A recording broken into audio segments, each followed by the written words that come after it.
Dans cette vidéo, nous allons commencer le cours sur la macroéconomie. Nous allons commencer l'introduction à la macroéconomie. Je vais faire donc des vidéos successives sur différents points qui composent un cours introductif à la macroéconomie. Et ça va rester un cours introductif pour l'instant. J'espère plus tard mettre des vidéos un peu plus précises, aller un peu plus dans le détail. Mais déjà, il va falloir étudier les fondamentaux de la macroéconomie. Pour étudier les fondamentaux de la macroéconomie, on va faire comme dans beaucoup de manuels, c'est-à-dire qu'on va s'intéresser à ce graphique. Le but des vidéos va être de comprendre comment se construit ce graphique-là et comment on arrive à créer cette courbe-là, de quoi elle dépend, comment on arrive à créer cette courbe-là, et ici, en fait, comment on pourra caractériser l'équilibre. Ici, j'ai mis un petit E qui, évidemment, vous avez l'habitude maintenant, si vous avez suivi les autres vidéos, est caractérisé par P étoile, Y étoile. Alors, évidemment, vous seriez tenté, si vous avez vu les autres vidéos sur l'équilibre de marché, le producteur, le consommateur, donc les vidéos sur la microéconomie, vous seriez tenté de dire, bon, bah ça, c'est fastoche. Je connais par cœur, je l'ai fait, ça c'est la courbe d'offre des entreprises sur un marché, ça c'est la courbe de demande des consommateurs sur un marché, les deux se rencontrent, un prix d'équilibre est fixé et un certain nombre de quantités échangées sont données. Sauf que ici, on n'est plus en microéconomie, on est en macroéconomie.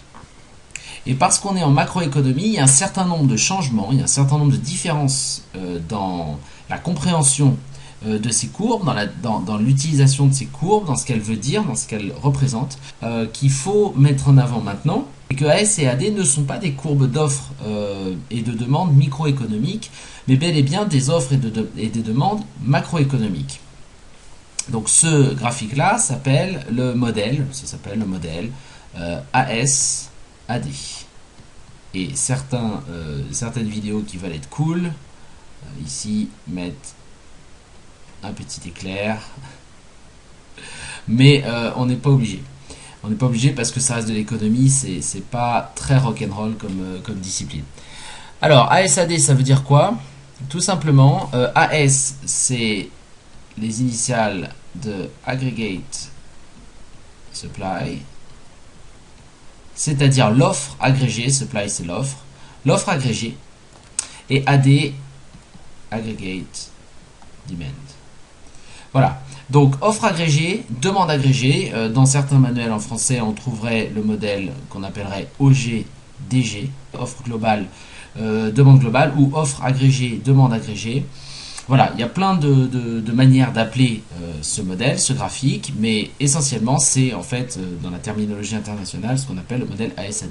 Alors, quelles sont les différences entre finalement ce graphique qui ressemble tellement à un graphique de microéconomie d'un marché et en fait ce que c'est vraiment, c'est-à-dire une représentation macroéconomique.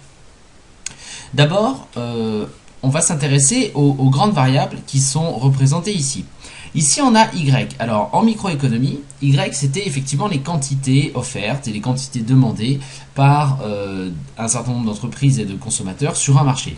Ici, en macroéconomie, on ne s'intéresse plus à l'étude d'un marché particulier, c'est-à-dire on ne s'intéresse plus à l'étude du marché des voitures ou à l'étude du marché de l'informatique ou du marché du travail. On s'intéresse à l'économie d'une nation entière. Donc c'est un point de vue qui est beaucoup plus général que le point de vue microéconomique. C'est pour ça qu'il y a ici, ça s'appelle la macroéconomie, non pas la micro.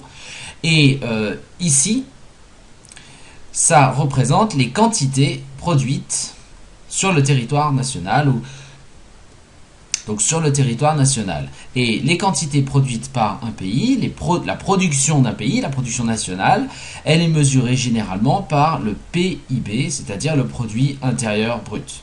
Ça mesure la quantité qui a été produite dans un pays au cours d'une année donnée.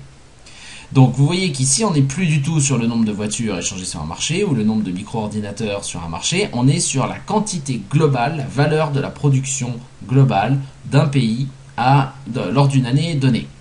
Donc en France, le PIB au cours d'une année, il est aux alentours de, me semble-t-il, 1800 milliards d'euros par an, peut-être un peu plus, ça fait un moment que j'ai pas regardé les chiffres, mais c'est cet ordre de grandeur là. Si c'est pas 1800 milliards, c'est 2000 milliards, si c'est pas 2000 milliards, c'est 1700 milliards, mais c'est à peu près cet ordre de grandeur là.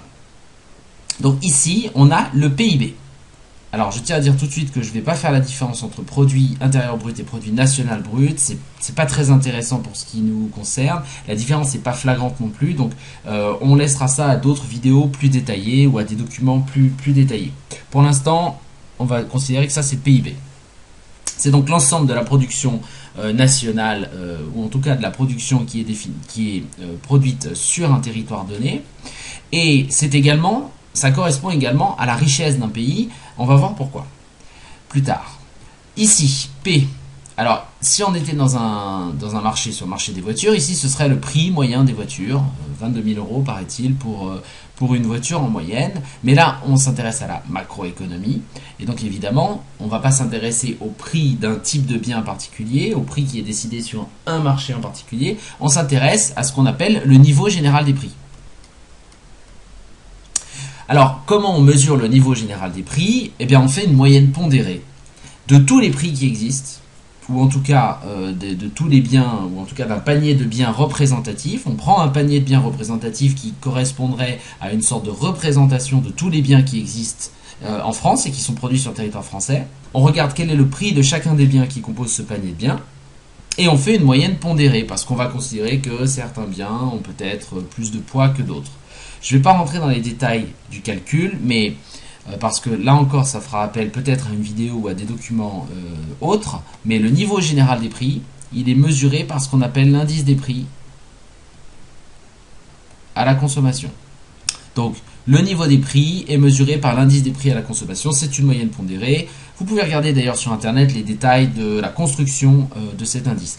Comme on va faire de la théorie, évidemment, on ne va pas passer forcément beaucoup de temps à décrire vraiment le détail de la construction du PIB, de l'indice général des prix. On va simplement considérer que voilà, ça représente le PIB, ça représente le niveau général des prix. Et effectivement, si à un moment donné, on a une autre position d'équilibre par ici, qui correspondrait à un autre PIB et à un autre niveau des prix, eh bien, ce qui va être intéressant, parce que c'est ça le but de notre analyse, ce qui va être intéressant, c'est de pouvoir dire, voilà, en période 2, l'année d'après, le PIB a augmenté. Et le niveau des prix a augmenté.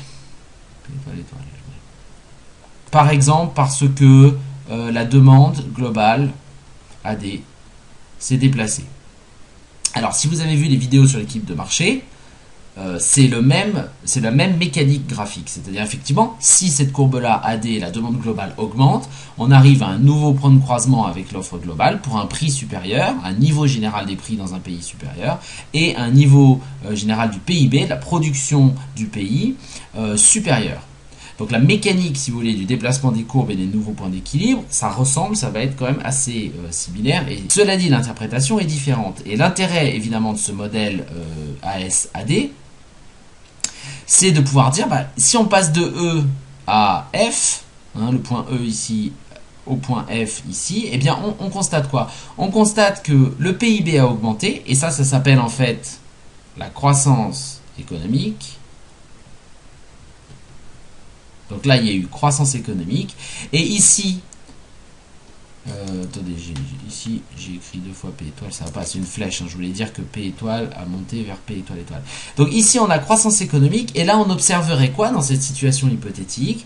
On observerait une augmentation du niveau général des prix, mesuré par l'indice des prix à la consommation. Ça s'appelle l'inflation, puisque c'est la croissance du niveau, l'augmentation du niveau général des prix.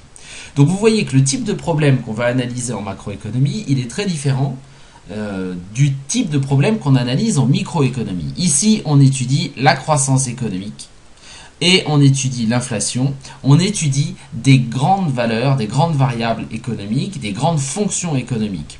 La demande ici globale, elle est composée de la demande de certains types d'agents macroéconomiques et en particulier l'étude de la demande globale va nous amener à étudier la consommation, va nous amener à étudier l'investissement des entreprises, de toutes les entreprises, la consommation de tous les ménages, les dépenses publiques de l'État dans la nation, dans une nation donnée, les exportations de toute l'économie d'un pays et les importations suscitées par l'économie d'un pays. Donc là, on a ce qu'on appelle les grandes fonctions macroéconomiques. Et effectivement, vous voyez que le cadre d'analyse est bien plus large que la microéconomie puisqu'on s'intéresse à une nation. On parle du PIB, on va parler de la croissance économique, on va parler de l'augmentation de l'inflation, c'est-à-dire de la montée générale de tous les prix.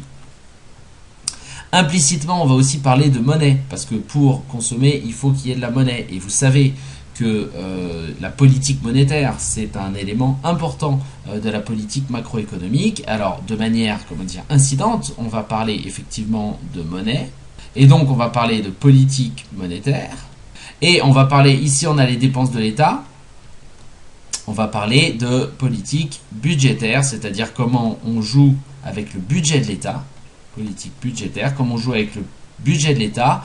Le budget, ça fait référence à quoi? Ça fait référence aux impôts et ça fait référence aux dépenses de l'État.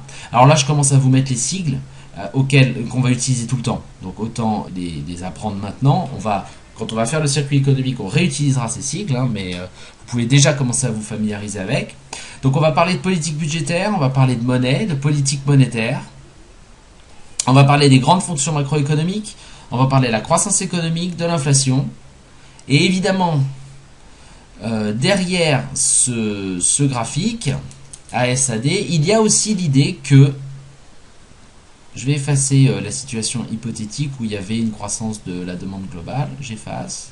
L'intérêt d'étudier ASAD, c'est que l'équilibre qui va se fixer ici au point E, c'est-à-dire pour un certain PIB et un certain niveau des prix, eh bien évidemment, si cette représentation cherche à décrire la réalité, on sait bien, on se doute bien, malheureusement d'ailleurs, que ce point E n'est pas le point qui permet le plein emploi.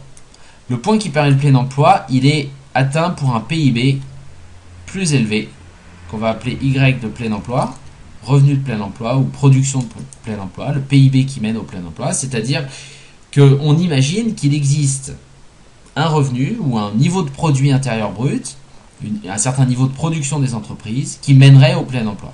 Et évidemment, si vous êtes au plein emploi, ça veut dire que vous utilisez toutes les capacités productives d'un pays. C'est-à-dire que personne n'est au chômage. Tous les individus qui veulent travailler travaillent. Toutes les ressources, le capital, etc. Est utilisé. Et donc, comme tout est utilisé dans les forces productives de la nation, eh bien, forcément, vous ne pouvez pas aller au-delà, on ne peut pas produire plus, puisqu'on a utilisé tout. Et il n'y a pas de chômage dans cette situation-là. Et là, on serait donc au revenu de plein emploi. C'est pour ça que je fais une ligne verticale, parce que au revenu de plein emploi, on est au maximum de la production, c'est une frontière, on ne peut pas, ça au-delà, vous voyez, par là, ça n'existe pas. Quand je mets le signe, ça n'existe pas. Ce signe mathématique de il n'existe pas. Vous voyez, au-delà, c'est impossible. Ça n'existe pas. Ici, ça va être la barrière. Et donc, l'idée de ASAD, c'est de dire, voilà, on a une demande globale et une offre globale. Les deux vont se rencontrer, vont fixer un niveau général des prix, vont fixer un produit, un PIB d'équilibre. Et évidemment, ce PIB d'équilibre, il a toutes les chances de ne pas être le PIB de plein emploi. Ce qui veut dire qu'il y a forcément du chômage. Si, ici, on a un écart entre le plein emploi et le PIB tel qu'il est en une année donnée, ici on va avoir du chômage. Chômage, en général, le sigle c'est U. Et donc forcément, on va analyser non seulement la croissance économique, mais aussi l'inflation, les grandes fonctions macroéconomiques que j'ai montrées ici, mais on va aussi évidemment, parce que c'est quand même le cœur, un des cœurs du sujet, un des sujets les plus importants, on va étudier la notion de chômage et quel est le lien entre justement cette notion de chômage et le revenu.